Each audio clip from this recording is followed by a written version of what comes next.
If there's one video that urgently needs a remake on this channel, it's gotta be ranking the Ninjago villains. My original one is currently the most viewed video on my channel, plus I'm not really happy with the state of that video, so today is the perfect opportunity to give it the update it truly deserves. I'm not going to drag this intro out any further, so I will just shut up here, but let's rank each and every single Ninjago villain. Unfortunately, coming in at the very bottom of the list is going to have to be Chief Mimetis. Possibly a strange choice, I know, but hear me out on this one. I think he did serve his purpose pretty well, and he had a few cool moments, but overall, is he really anything special? To me, he's nothing noteworthy at all. He's just kind of there, serves his purpose, and is nothing more than that. No crazy story to him. He is just your generic guard-type character. Samukai, a villain that I enjoy, but at the same time he does not hold up well at all when compared to the other villains we've seen. I really enjoy how humorous he can be, but at the end of the day, he served his purpose well, and that's really all there is to him. Additionally, we only really saw him for about 2 episodes. He just isn't that well rounded out at all, dropping him off here at this spot on my list. Number 14, the Ice Emperor. The Ice Emperor is, in my opinion, one of the best concepts for a villain we've ever seen throughout Ninjago's entire run. Yeah, bold statement there, I know. But the issue is, it wasn't explored enough for my liking. The Ice Emperor was barely shown in the episodes, and when he was, it was just a very small scene. There simply wasn't much time for him to be developed any further, which was a huge shame, as I think the Ice Emperor was such an incredible concept. For those reasons, he isn't only just a pretty bad villain, it's also one of the biggest waste opportunities we've ever seen come from Ninjago. The Omega, one of those villains that I really like, but at the same time they were heavily underwhelming. If he had a lot more development and screen time, then I think I would have loved this guy so much more. But unfortunately, that just wasn't the case, so all in all, he was just fairly bland. I already know that this next one is going to be seen as controversial, but just hear me out. Unigami. He was a cool villain with a very interesting concept, don't get me wrong, but as with the Ice Emperor, he wasn't exactly shown off enough in the episodes for him to be anything amazing. He did have some pretty cool moments thrown in and around Prime Empire, but as a villain, and when compared to the other villains on this list, I just don't think he holds up very well in the slightest. Espira, a villain that's recently been growing on me so much. You can hate on her revenge stuff all you want, but at the end of the day, what can you expect from someone that's been locked up for over 1,000 years? It works perfectly regardless. Espira is a villain that I like a good amount, but at the same time, there's just so many other villains out there that I enjoy much more than her. The Skull Sorcerer is coming up next, and he's just a little better than Espira in my opinion. The fact that he enslaved 2 entire tribes of people, forcing them to mine in the dungeons, made you instantly hate this guy, which, that alone makes him a solid villain, and for that reason he is very hateable. The ruthlessness this guy has towards his own family as well is crazy, and was kind of interesting to watch at the same time. The Skull Sorcerer is a villain that can be seen as kind of bland, but at the same time is fairly interesting to watch on screen, and has some very evil moments. I guarantee you that I'm going to receive some hate for this one, but Master Chen, he was meant to be an almost psychotic type of villain, but on the other hand, he was so annoying, and that took away from my personal enjoyment of this villain. I have an almost love-hate relationship with him. I understand where they were trying to go with his character, but again, at the same time, it just isn't my personal style, and he isn't a villain I typically enjoy, dropping him off at the number 10 spot on my list. The Iron Baron is a very interesting case, as I actually defend this guy a lot, and I don't think he's bad at all.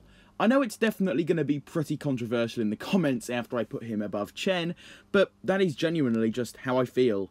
I find him to serve his purpose well as a villain, and he has that very hateable vibe about him that a villain should have.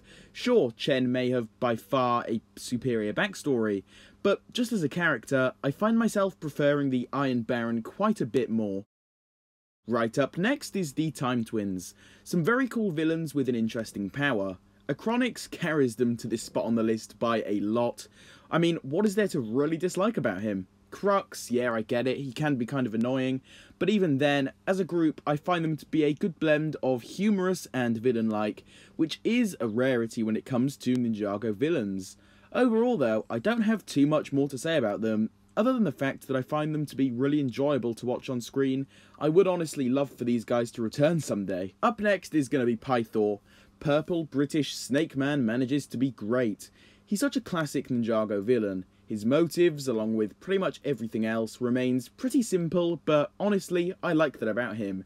He is just that classic Ninjago villain that's a lot of fun, while also having more of a genuine dark side about him, which makes him a very good, very enjoyable villain in my opinion. Now Kalmar, the newest villain we've seen as of the time of me making this video, and I can safely say that he's great. His motivation? Racism. A very, very powerful thing, and that's enough to make you really just hate him. But to me, that's why I love him, because he's just so hateable. Don't even get me started on his design. That bit's awesome, and it kind of contradicts how purely evil he is, as usually he has some very funny, comical expressions on his face, which honestly makes him an even better villain. Gamadon. For the sake of today's video though, we are going to split Garmadon into two different people. This section is strictly just for Season 1 to 2 era Garmadon.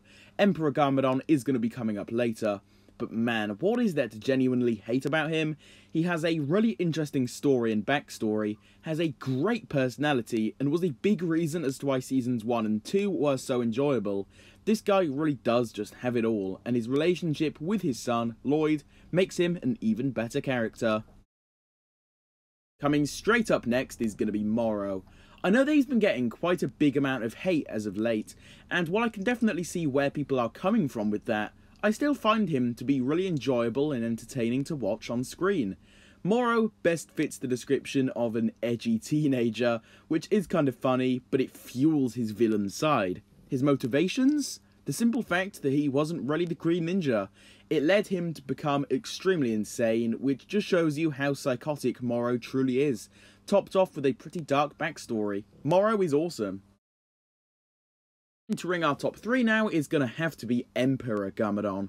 After a recent rewatch of the Oni trilogy, I honestly love what they did with him here so much, and I don't exactly think that this comeback for Gamadon ruined his conclusion in Season 4. Seeing him return as a purely evil zombie, then slowly understand human emotions and become more mutual with the ninja was great. Probably one of the best arcs I've really ever seen come from Ninjago. Literally everything about him here was fantastic. I think now the biggest question we're left with is though, will we ever see him pop up again in the future? Number 2, the Overlord. This is definitely a controversial take, but I really enjoy the pure evil villains that are evil for the sake of, well, being evil. The Overlord is simply one of those characters that has it all. He's menacing, evil, powerful, pretty much everything I really enjoy in a villain. While I do enjoy villains that have a lot of depth to them, on the flip side of that, I can't help but just adore villains such as the Overlord here, that are just there to be, well, evil. Of course, the number 1 spot. Yeah, I'll cut out the theatrics. If you guys know me, you definitely saw this coming from a mile away. Nadakan the Djinn. This tweet right here sums up my thoughts on Nadakan perfectly. Originally, and for a long while, he wasn't even my favourite villain. It was only really in 2020 that I began to really just love this guy.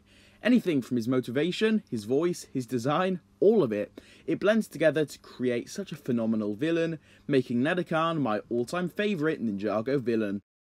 There we have it. I sincerely hope you all enjoyed my rankings of each and every single Ninjago villain thus far. I do hope you all enjoyed this one. As usual, if you did enjoy, I would greatly appreciate it if you dropped a like on it. I spent a lot of time making this video, so seeing more support would be incredible. Additionally, if you are new here and are interested in seeing a lot more content similar to this, please do consider subscribing to the channel with the notification bell turned on. With all of this being said, I will see you all in my next one.